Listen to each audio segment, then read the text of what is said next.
नमस्कार बच्चों, विनम्रता इस पाठ में फिर से एक बार आपका स्वागत है। आज हम सुगम भारती इस पाठ्य पुस्तक से पाठ क्रमांक दूसरा पढ़ने जा रहे हैं, जिसका शीर्षक है विनम्रता। विनम्रता इस पाठ का यह सेशन क्रमांक दूसरा है। इसके पहले सेशन में हमने विनम्रता की क्या क्या विशेषताएं होती है इसका वर्णन पढ़ा। अब इस सेशन में हम विनम्रता की विशेषताओं के साथ साथ विनम्र व्यक्ति के व्यवहार किस प्रकार से होने चाहिए इसका विस्तार से विवरण पढ़ेंगे। चलिए फिर सब लोग पाठ्य पुस्तक निकालेंगे। पाठ्य पुस्तक के परिच्छेदों के द्वारा हम इस पाठ को समझेंगे। बच्चों, अब तक हमने देखा कि पाठ में हमें विनम्रता और दीनता इसमें किस तरह से भेद होता है इसका वर्णन किया गया था। दीन जो होता है वह याचक होता है, जबकि विनम्र जो होता है वह दाता होता है। विनम्र व्यक्ति के पास अपनेपन की भावना होती है। वो लोगों को एक दूसरे से मेल मिलाप बढ़ाने में, जुड़ाव निर्माण करने में विश्वास रखता है और इसके मन में विपरीत लोगों वालों के साथ भी सामंजस्य बैठाने की धारणा बनी रहती है कि उसके हर व्यक्ति के स्वभाव की प्रवृत्ति अलग होती है, उनका स्वभाव विशेषता अलग होती है, लेकिन फिर भी अलग अलग स्वभाव वाले व्यक्तियों के साथ विनम्र व्यक्ति सामंजस्य बनाने की भावना रखता है। आगे कहा गया है परिच्छेद में कि प्रश्न उठता है कि विनीत व्यक्ति को पहचाने कैसे। अब तक हमने विनम्रता क्या है ये जाना, लेकिन लेखक के मन में प्रश्न आया कि अब विनीत व्यक्ति या विनम्र व्यक्ति को हम कैसे पहचाने। तो इसका वर्णन इस परिच्छेद में लेखक ने किया है कि विनम्र व्यक्ति का व्यवहार, इसका आचरण किस प्रकार से होना चाहिए।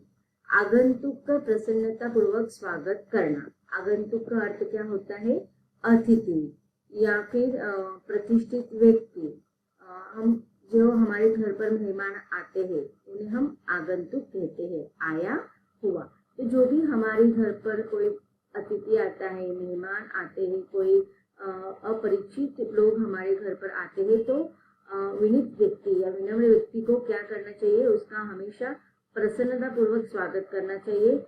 यथोचित सत्कार करने में पीछे न रहना।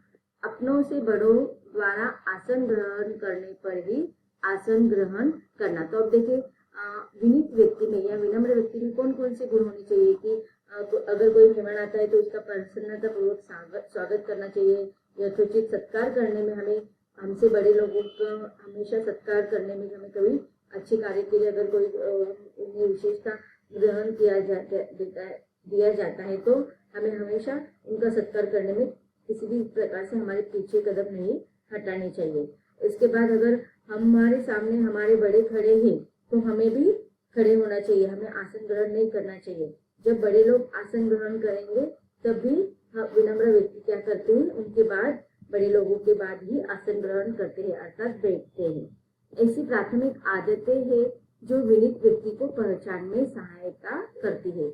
महिला हो या पुरुष, प्रत्येक की गरिमा और भावनाओं को समुचित सम्मान करना विनयी व्यक्ति की विशेषता है। अब देखिए यहाँ पर विनयी व्यक्ति की और एक विशेषता बताई गई है कि सामने वाला व्यक्ति चाहे पुरुष हो चाहे महिला हो, उनके अंदर जो वह मान सम्मान के लायक है, ऐसे सारे व्यक्ति चाहे वो महिला हो या पुरुष हो, उनके गरिमा के, उनके भावनाओं को हमें समुचित सम्मान करना है, समुचित आदर करना है। तो ऐसे व्यक्ति के व्यवहार करने वाले लोगों को हम उन व्यक्तियों की विनय या विनम्रता व्यक्ति की यह विशेषता यहाँ पर लेखक ने हमें बताया है।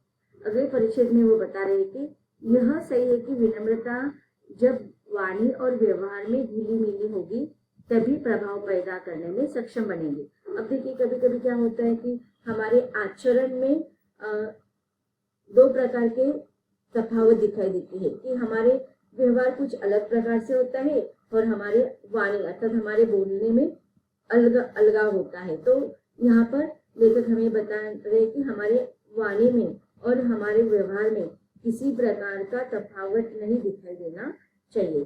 हमारी वाणी और व्यवहार में घुली मिली आचरण या प्रभाव दिखाई देना चाहिए, तभी वह विनम्र व्यक्ति की विनम्रता में सक्षमता निर्माण करता है। आदर प्रकट करने में चूक न हो, यह सावधानी उसे अवश्य रखनी होगी। बड़ों के बुलाने पर क्या है, हाँ, अच्छा जैसे शब्दों का प्रयोग अथवा जवाब नहीं देना उचित नहीं मानना जाता। अब देखिए यहाँ पर है ना, इस परिच्छेद में विनम्र व्यक्ति का व्यवहार किस प्रकार से नहीं होना चाहिए इसका वर्णन इस परिच्छेद में किया है। विनम्र व्यक्ति की भाषा में घुली विनम्रता, स्पष्टता और सहजता उसके चरित्र को चमकाने में बहुत प्रभावशाली होती है। इसलिए जवाब देना ही पर्याप्त नहीं माना गया। बड़ों के पूछने पर या बुलाने पर जी हाँ, जी आया कहने का प्रभाव अधिक अच्छा रहता है। किसी की बात का उत्तर ऐसे नहीं देना चाहिए कि सुनने वाले की भावना को ठेस पहुंचे। अब इसके पहले परिच्छेद में हमें विनय व्यक्ति की विशेषता बताई गई थी कि कैसे हमें उनको पहचान सकते हैं। तो उनके व्यवहार से और आचरण में, उनके वाणी में जब एक समानता दिखाई देती है तो यह उसकी विशेषता होती है। लेकिन उसके व्यवहार और वाणी में अगर हमें तफावत दिखाई देती है तो वह अशिष्ट माना जाता है। वैसे ही यहाँ पर परिच्छेद में बताया गया है कि विनम्र व्यक्ति को हमेशा जब कोई उसको बड़ा व्यक्ति बुलाता है, उसे कुछ पूछता है तो उसका जवाब उसे क्या है, हाँ, अच्छा, ऐसे जब शब्दों का प्रयोग नहीं करना चाहिए, बल्कि जी हाँ, जी आया, ये शब्द अधिक प्रभावशाली उसके व्यवहार को बनाते हैं। और किसी भी व्यक्ति के साथ बातचीत करते समय अगर उसे उल्टा उत्तर नहीं देना चाहिए या इस प्रकार का हमारा व्यवहार नहीं होना चाहिए कि सामने वाले व्यक्ति की भावनाओं को हम ठेस पहुंचा सके। तो इस प्रकार यहाँ पर इस परिच्छेद में विनम्र व्यक्ति का व्यवहार किस प्रकार से नहीं होना चाहिए इसका वर्णन किया है। अब अगले परिच्छेद में विनम्र व्यक्ति का व्यवहार किस प्रकार से होना चाहिए इसका वर्णन किया गया है। विनम्रता केवल बड़ों के प्रति ही नहीं होती, बराबर वालों के प्रति भी समादर और अपने से छोटों के प्रति स्नेह के रूप में भी प्रकट होती है। समादर का अर्थ क्या होता है कि प्रतिष्ठा देना, सत्कार करना, समादर देना।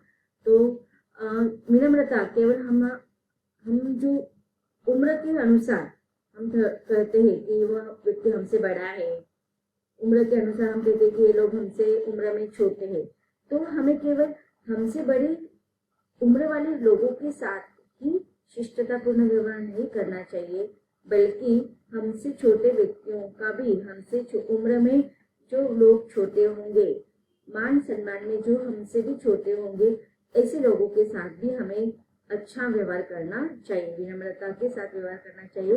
विनीत भाव हमारे मन में होना चाहिए, हमारे बड़ों के प्रति ही नहीं बल्कि हमारे बराबर वाले लोगों के साथ, उम्र में बराबर वाले लोगों के साथ, हमसे कम उम्र वाले होने लोगों के साथ भी हमें आदर के साथ व्यवहार करना चाहिए। और हमसे उम्र में जो व्यक्ति छोटे होंगे, जो लोग छोटे होंगे, उनके प्रति हमें स्नेह की भावना व्यक्त करना आना चाहिए। व्यक्तित्व को आकर्षक बनाने में इसकी महत्वपूर्ण भूमिका रही है।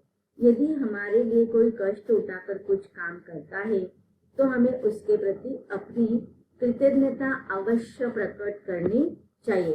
अगर देखिए हमारे लिए कोई व्यक्ति सामने से हमारी मदद कर रहा है, वह हमें मदद करता है, समय सहायता करते समय उसे कष्ट हो रहा है, तो हमें जरूर उसका क्या करना चाहिए, आभार मानना चाहिए, उसके उपकार को हमें मानना चाहिए। कृतज्ञता का अर्थ होता है कि जो हमें मदद करता है, सहायता करते हैं, उनके प्रति हमारे मन में कृतज्ञता की भावना होनी चाहिए, अर्थात आभार की भावना होनी चाहिए, उपकार की भावना होनी चाहिए। कृतज्ञता का विरुद्धार्थी शब्द होगा कृतज्ञता। अब कृतज्ञता का अर्थ क्या होता है कि आसान को न मानना, उपकार को भूल जाना। तो इस प्रकार का व्यवहार हमारे अंदर नहीं होना चाहिए। विनीत व्यक्ति के पास यह गुण नहीं होता है, वह हमेशा कृतज्ञता व्यक्त करता है। यदि बस, यहाँ पर एक उदाहरण दिया गया है, यदि बस या रेल में कोई व्यक्ति अपनी जगह हमें बैठने के लिए देता है तो उसे धन्यवाद देना कभी न भूले। ऐसा करते समय लगना भी चाहिए। कि हम उसे हृदय से धन्यवाद दे रहे हैं, केवल औपचारिकता का निर्वाह नहीं। अब देखिए, कोई भी व्यक्ति हमारे लिए कुछ भी काम करता है, अगर बस में जाते समय या रेलवे में जाते समय कोई हमें अपनी सीट देता है, तो हमें हृदय से उनका धन्यवाद मानना चाहिए। अर्थात सहृदयता के साथ हमें सामने वाले व्यक्ति को, हमारा मन इतना बड़ा होना चाहिए कि अगर कोई हमें सहायता करता है तो हमें उसके बदले में सहृदयता से धन्यवाद बोलना आना चाहिए। केवल औपचारिकता के रूप में हमें उनको धन्यवाद नहीं बोलना है। यदि कभी यह अनुभव हो जिसके प्रति हम विनीत थे वह हमारी उपेक्षा कर रहा है अथवा हमारी विनम्रता को हमारी कमजोरी समझ रहा है, तो अपने स्वाभिमान की रक्षा करते हुए उसे उसकी चेष्टा के प्रति सजग अवश्य करें। अब देखिए, यहाँ पर हमें बताया गया है कि हमारा विनम्रता होना यह हमारे स्वभाव की अच्छी विशेषताएं है, लेकिन कभी कभी सामने वाले लोग हमारी विनम्रता की मजाक उड़ाते हैं, चेष्टाएं करते हैं, हमारी उपेक्षा करते हैं, तो उस समय हमें अपना स्वाभिमान की भी रक्षा करना आना चाहिए। अगर कोई हमें हमारी विनम्रता, हमारे स्वभाव को कमजोरी समझ रहा है, तो उसे उस सामने वाले व्यक्ति को हमें हमारे व्यवहार से बता देना चाहिए कि हम विनम्र जरूर है लेकिन कमजोर नहीं है। पर तब यह भी विचार करें कि आपके व्यवहार में दम्भ तो नहीं है। अब देखिए, जब हम सामने वाले व्यक्ति को समझा रहे तो हम विनीत भाव से समझाना जरूर है, लेकिन उसमें हमें हमारी अहंकार, हमारी गर्व, हमारी घमंड, हमारी दम्भ की भावना हमें नहीं व्यक्त करना है। यदि हम दूसरे से विनम्र व्यवहार की अपेक्षा करते हैं तो हमसे वे भी ऐसी अपेक्षा क्यों न करें। अगर देखिए, हम चाहते हैं कि सामने वाला व्यक्ति हमसे अच्छे व्यवहार करे, विनम्रता के साथ व्यवहार करे, तो हमें भी उनके साथ नम्रता के साथ व्यवहार करना आना चाहिए। अगर सामने वाला व्यक्ति हमसे नम्रता के साथ व्यवहार करे और हम उनसे अशिष्टतापूर्ण या घमंड से, गर्व से बात करेंगे, तो सामने वाला व्यक्ति भी हमसे वैसे ही व्यवहार करेंगे। इसीलिए यहाँ पर कहा गया है कि अगर हम दूसरे से अपेक्षा करें कि वह हमसे विनम्रता का व्यवहार रखे, तो वह भी हमसे वैसा ही विनम्र व्यवहार करने की अपेक्षा जरूर रखेगा। ऐसे में हम दूसरों के दुर्गुणों को देखकर स्वयं अपने सद्गुणों को भी न छोड़ बैठे। तो हमें देखो, दूसरे लोगों के दुर्गुणों को हमें देखना है, लेकिन हमारे अच्छे गुणों को हमें नहीं छोड़ना है। विनम्रता सफलता की गारंटी है। अब देखिए, आपको प्रश्न भी पूछा गया कि सफलता की गारंटी क्या है, तो विनम्रता। विनम्र कारोबारी का व्यवसाय हमेशा फूलता फलता है। विनम्रता समस्या समाधान की कुंजी है। जिस समाधान को आवेश से भरा व्यक्ति नहीं ढूंढ पाता है उसे विनम्र सहज ही तलाश लेता है। अब देखिए, यहाँ पर विनम्रता की गुणगान गाए गए हैं। आगे एक उदाहरण दिया गया है नदी और समुद्र का। नदियों से कितना भी पानी समुद्र में क्यों ना आ जाए, लेकिन समुद्र में बाढ़ आते नहीं देखा है। नदियां पानी के साथ साथ जीव जंतु, पत्थर तथा अनेक भारी वस्तुओं, मजबूत चीजें भी बहा कर ले आती है, पर समुद्र अपनी सीमाओं में रहकर भी उन सबको अपने में समा लेती है। यह सागर अपना विनम्र अनुशासन ही है। अब देखिए, नदी का सारा पानी समुद्र में बहकर जाता है, लेकिन बाढ़ हमें हमेशा नदी में आती हुई दिखाई देती है, समुद्र में नहीं। क्योंकि समुद्र का या सागर का जो व्यवहार होता है वह अनुशासन युक्त होता है, लेकिन उसका अनुशासन कैसा होता है, विनम्रता के साथ होता है। वो विनम्रता के साथ अपने अंदर सारी चीजों को समा लेता है, लेकिन अनुशासन में रहकर। और पानी तो जीवन है। समस्त प्रकृति जल से ही पोषित है और पल्लवित होती है। तृण लताएं, नन्हे पौधों से लेकर बड़े बड़े वृक्षों तक। लेकिन पानी जब वेगवती नदी के रूप में तटबंधों को तोड़कर बाढ़ का रूप धारण कर लेती है, तब उसके सामने जो पेड़ बने रहते हैं वे बह जाते हैं, ढह जाते हैं। जो झुक जाते हैं वे पुनः खड़े हो पल्लवित हो जाते हैं। तो अब देखिए, इस परिच्छेद में हमें लेखक ने बताया गया है कि हमें अहंकार नहीं करना चाहिए, अहंकार युक्त हमारा व्यवहार नहीं होना चाहिए। विनम्रता के साथ अगर हम व्यवहार करते हैं तो ही हम हर समस्या का निराकरण कर सकते हैं। विनम्रता जीवंतता की पोषक है और अहंकार विनाश का।